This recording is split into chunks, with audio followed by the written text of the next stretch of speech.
another week for you to cope up. And by the way, I posted in our group chat regarding about plagiarism and cheatings. We had a meeting last Wednesday under CAL department, College of Arts, Language and Literature, that they received comments regarding some students are committing plagiarism and cheatings during their exam quizzes and their submissions of tasks. But I think not in this section, man. And they just want to recommend na somehow we could use other online platforms to somehow lessen this kind of actions. So that's why I decided to have a Google Classroom, because in Google Drive, makita mo din yung work sa other classmates, no? So there might be tendency that you might copy their submitted works. So I decided to have a Google Classroom, and I think you already used this one from your other sections, other subjects, right? So I'm asking you, would it be fine? We'll be using Google Classroom in submitting all your tasks and posting all our announcements. Would it be fine? Yes, ma'am. Yes, ma'am. Okay, thank you so much for responding. And I would like to congratulate you all for passing our last prelim exam. Nobody got failed. And sayang lang no, I think 58 over 60 lang ang highest, char lang. Wala yun na perfect. Or basing girungan lang niya, char lang. But I appreciate no na all of you were not failed. Kay siguro expected naman siguro na sa inyo, di ba? And from the fact na true or false ra ang exam, sus easy ra kayo, no? O yun na perfect, hi.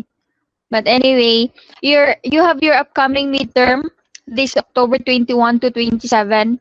I'll just keep you updated regarding what specific date will be your midterm exam. And also, I would like to highlight that your midterm exam bears a greater impact of your overall grade. Your midterm is 30%. Aside from your weekly tasks, prelim and final is 40%. Your midterm is a different section sa inyong grading system, which is 30%. So, and that means to say your midterm is having a higher number of items. And rest assured, your midterm is no essays, merely multiple choice siya. Pero it doesn't mean na multiple choice sa yun ra kay na choices. No.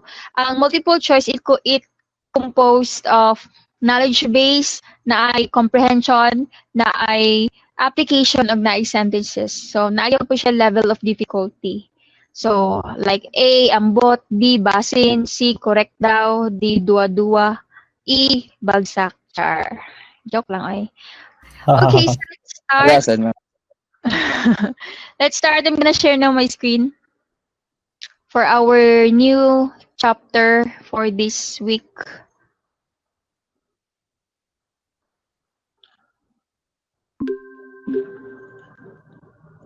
Okay.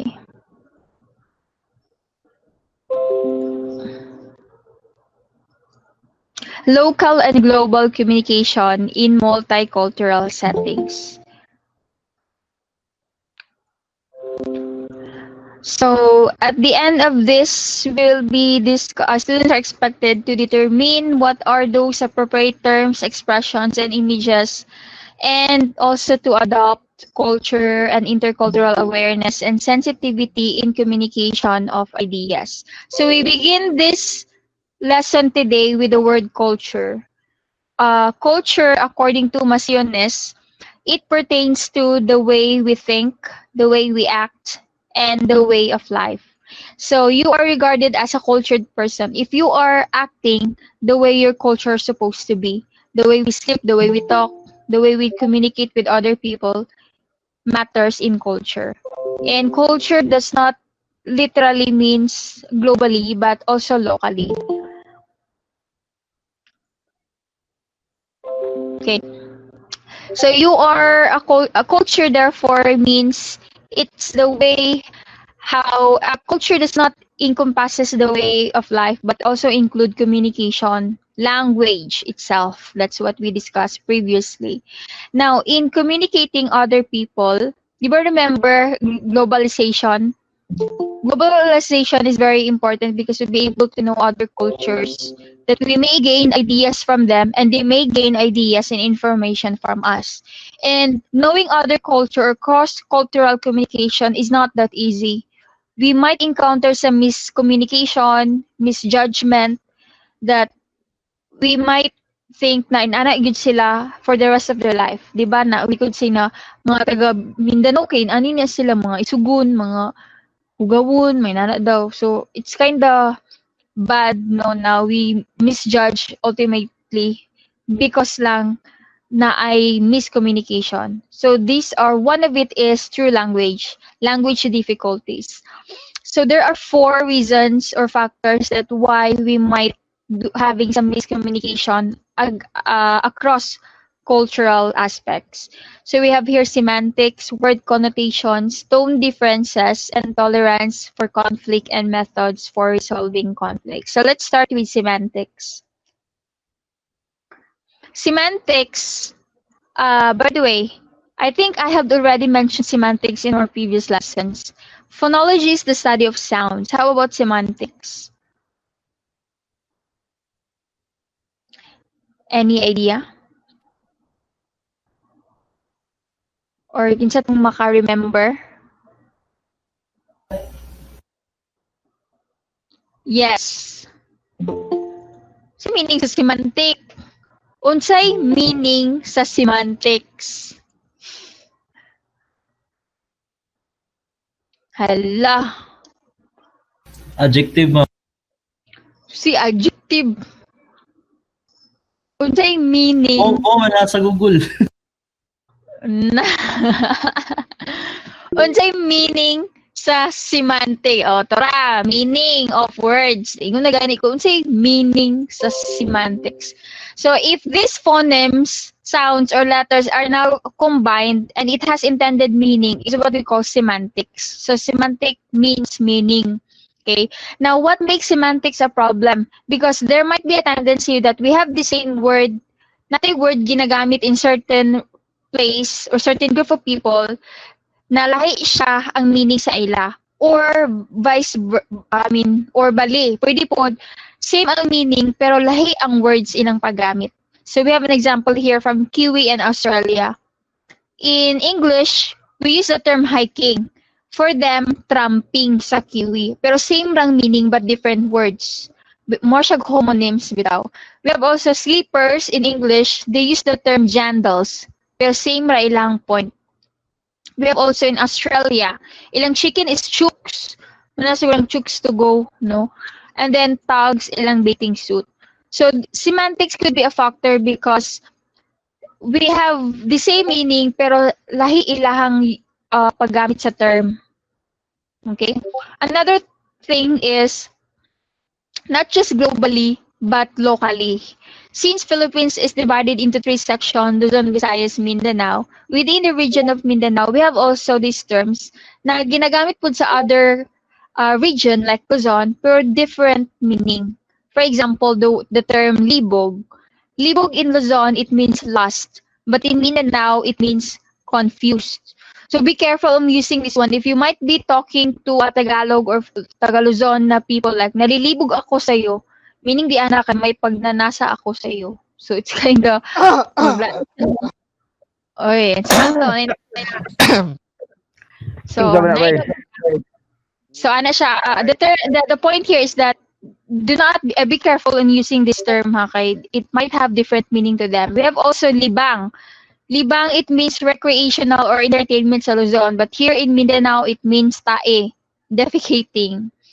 In Luzon, asawa both refers to husband and wife, but in Mindanao, we only use asawa referring to wife. How about husband? Sa itong gamit? Bana. Bana nakabit. Char. Naikabit na bana? Dari, ma'am. Nasa section.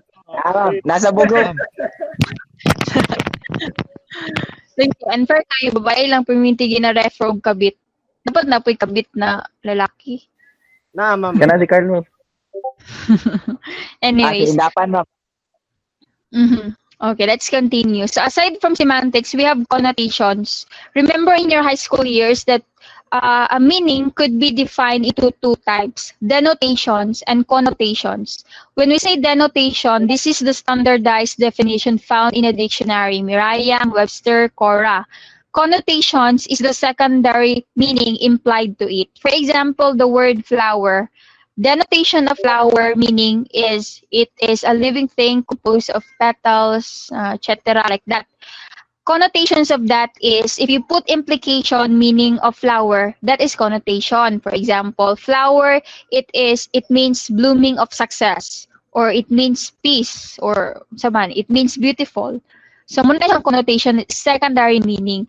Connotation could be a problem because there might be some certain specific people or region na they might connote a certain word. For example, the word hi in Japan. If you happen to watch Japanese movies or cartoons, I believe you have encountered or heard the word hi. Literal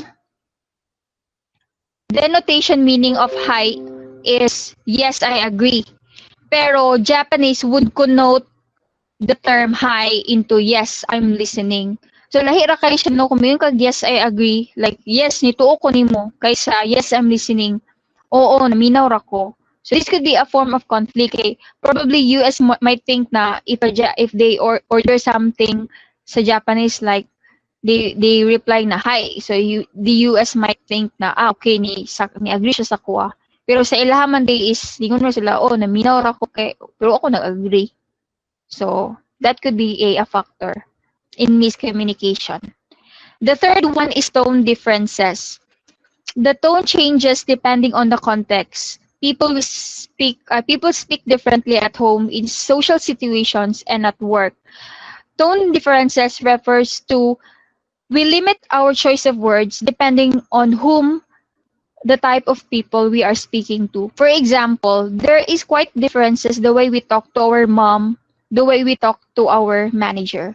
Example, nawala imong cellphone, mana kasi mong manager na, sir, ma'am, kita ka sa cellphone, ma'am, naku mong gibutang diri sa lamisa, nana ka mo storya, pero sa imong mama, makita ka sa akong cellphone, ma, nawala lagi atot nga, naraman good to diri sa lamisa.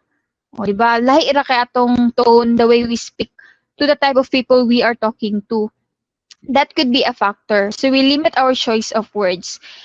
Especially at home, kanipong context refers to the topic. At home, usually the topic that we are talking to are mga household chores, mga bills sa balay. But you cannot talk that one, and it's not unusual to talk that one at the work settings. Usually, ang ginatalk sa work settings, inyong topic or inyong context sa inyong ginastress sa work are mga work facets like mga deadlines, submissions, commissions, may nana. So it's impossible to talk bills sa inyong balay sa work. So this could be a factor, ang tone differences. It refers to we limit our choice of words depending on whom we are talking to. And that also affecting the topic. So we're not that open kung mag-talk tag strangers or superior than us like boss, manager, etc. And we are kind of blunt, frank, and open when we are at home or we are talking to someone whom we are already known for 100 years yet, or many years. The fourth one is conflict between individualists and collectivists. When we say individualists, they are more concerned on their own personal goals, needs, and interests. So more egocentric, they emphasizing the importance of their self, I. Whereas ang collectivist, they are more concerned on the majority's goals, needs, and interests. They are emphasizing the importance of the group or we. What makes it a problem because individualists, they tend to their world is circling around them lang. They won't accept any belief, any suggestion. They won't adjust for the sake of others because they tend to be thinking on their own. That could be a problem. So they might not gonna change. They might not gonna do some adjustment just for the sake of others. Collectivists might be a problem also because they reject minority. Since they are concerned about the majority, for example, there are 10 people, 7 agree on such idea, and the 3, wala sila nag-agree. So they might tend to reject the three, the minor ones, minority, because they are more concerned with the group's decision. So they are not willing to also accept minor ideas coming from limited number of people because they are thinking of us higher number of people who agree with that. So this could be also a factor or a problem. So both of it is a having some conflict because especially when dealing with other cultures, we may not say individualist, dili sila gusto mag-adjust. Kung inani ng culture, inani na gyud. Collectivist is they might gonna misjudge like since muna ginabuhat sa 7 ka tao pero sa 3 ka tao wala na nila ginabuhat pero maingon na tanan sila 10 sila tanan 10 is ginabuhat na. Let's say sa 10 ang 7 ana is the drugs pero ang 3 dili. Pero since uban sila sa grupo, maapektuhan to ang 3 na wala nagbuhat ana. So that could be a problem. That's why we have difficulties also. This could be a factor. So those are 4 language difficulties that might encounter in understanding other culture. Now let's deal with the appropriate terms. If you have some time, free time, please read the works of Leoncio Diriada entitled Little Lessons and Little Lecture. This is a good book. He actually provided here different terminologies that Filipinos use these terms only in the Philippines. This is what he called Philippine English. Pero dili ni siya ginagamit or misuse ni siya actually kay naay tinuod na definition ana sa English context. Whereas sa English, di ba sila man gyud ang first user of the English language, nakita ka secondary lamang ta. But we use these terms on our own lang, gabut-but lang Pinoy. Pero it's still acceptable because ginagamit man nato siya dire. Example, we have here masteral, masterate. The appropriate of that is kani. It is better to use master's degree or MA. For example, like nagmasteral ka, nagmasterate ka, maglain mo ka, you know. Pero ginagamit ni siya sa Philippine setting. Pero ang better daw, mali daw na siya. The better is, have you taken your master's degree? Ana na siyang sakto. We have also green joke. Green joke refers here in the Philippines as something pornographic, sexuality, films, may nana. But in other countries, in American, they don't use the term green. Ila is blue movies. So kung mag-search, dili din mo mag-search. Kung blue movies, you'll be, ang mugaw sana kay mga obscene, mga pornographic movies or films. So blue ila dito sa tuwa dire green. Okay? Slang. Say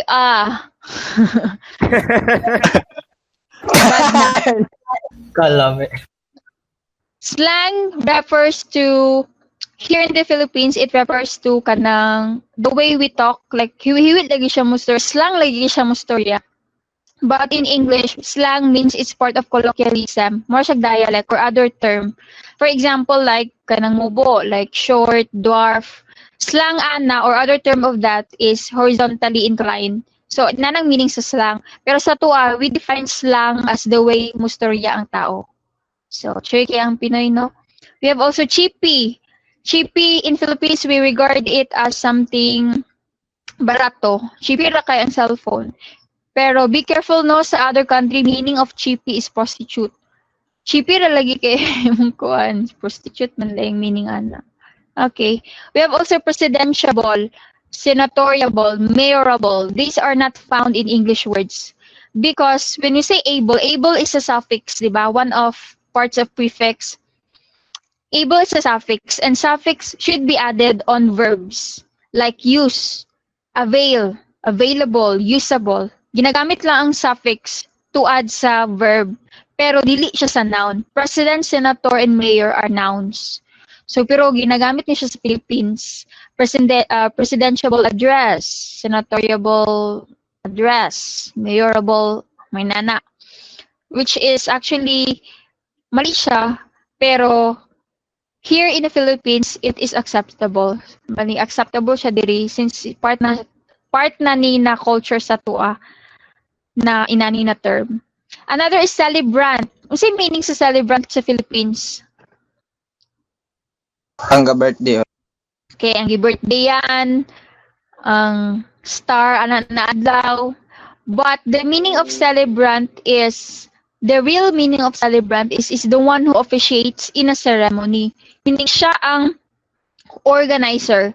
Siya ang overseer sa certain event or ceremony. So, layo ra kay no? Sa to kay celebrant kay ang birthday, pero ang meaning man diyan sa English is the one who officiates in a ceremony. So, but here in the Philippines, acceptable siya na meaning ka to, na siya ang nag-birthday. Pero if you might encounter some standardized English exams, if you might encounter the word celebrant na nagkatagong meaning, please choose the exact definition of it.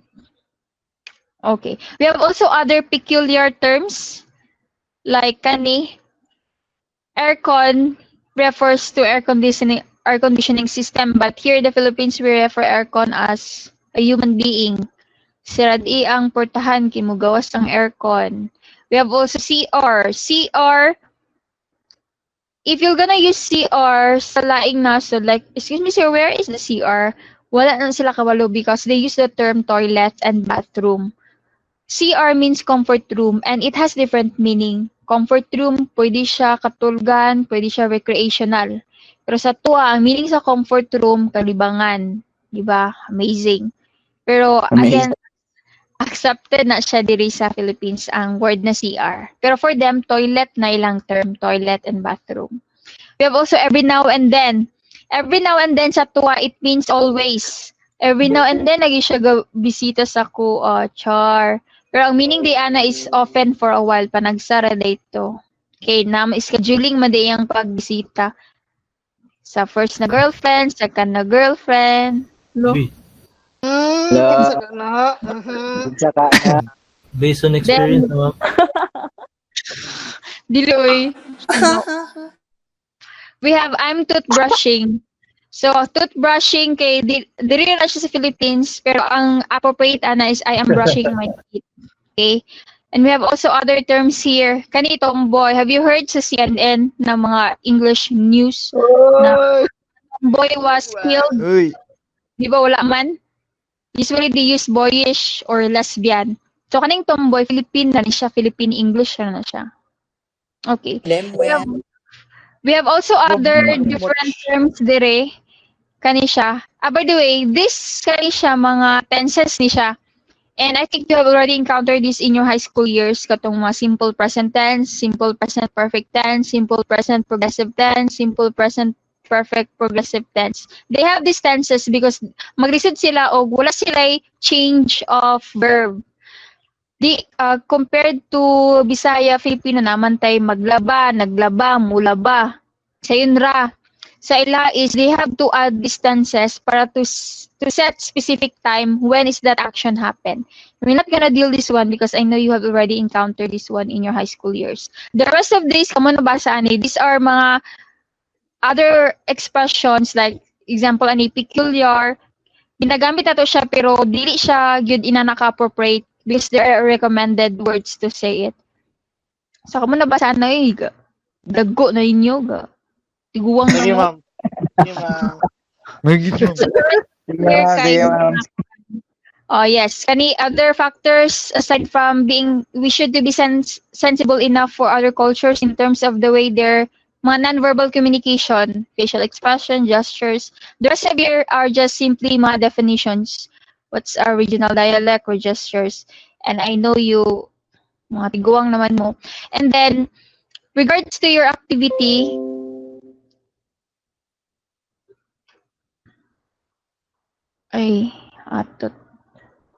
this is individual.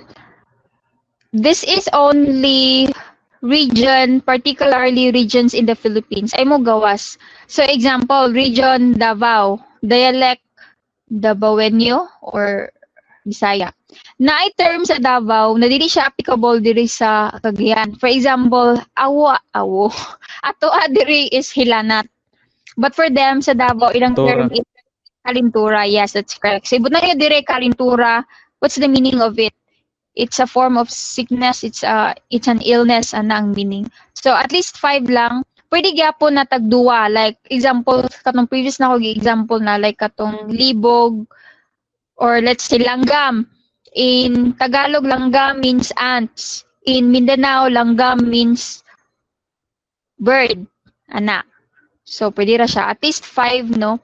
And then, I added here gestures because I want to see how good you are in observing the way we act. Same ra gyapon, pwede ra, let's say, ang first niyo na table kay Davao ra na siya tanan. The second, pwede mo mag-Cebuano or Ilocano, Kapampangan. So, no need for you to go out. No, you might ask your mother or father, basin Kapampangan sila, basin Ilocano sila. They might have known some words or actions. Actions or gestures, like for example, kanang magpa-picture ta, mag-ana lugar ta, mag-peace. So you can write here, raising 2 fingers beside your cheeks in taking a picture. Meaning meaning it means it complements the photographer that the one who have taken the picture is happy. Mo Saan ginana. naka-post, ma'am? Saan, ma'am? Pagilom. Oh, okay. Example lang ka siya, ha? Example gestures. Okay, now I am open for your problems and concerns regarding our activity for this week. Next week pa na siya ang deadline, October 9. Okay, you may raise your questions. Dili lang kwarta, ha?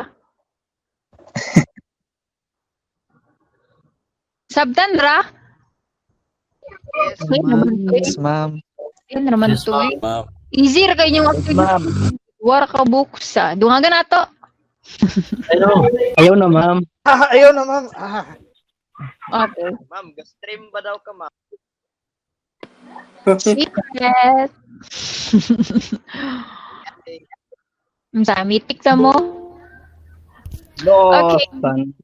So, I think you don't have any other questions. We will now end our session for today. Wala na lain concerns? Masok na makita, ma'am. Okay. All right. Thank you so much for joining in today. Please stay at home. I must say, dit. Wala, Stay wala. lang. Study. Wala pa naman. Wala pa naman yung number, ma'am. Wala na, ma'am. Bye-bye.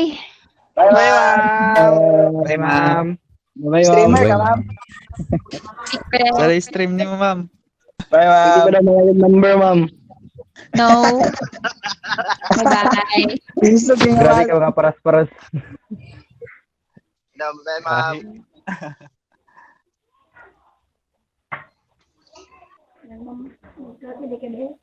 Hindi ka gyaw-yaw dira.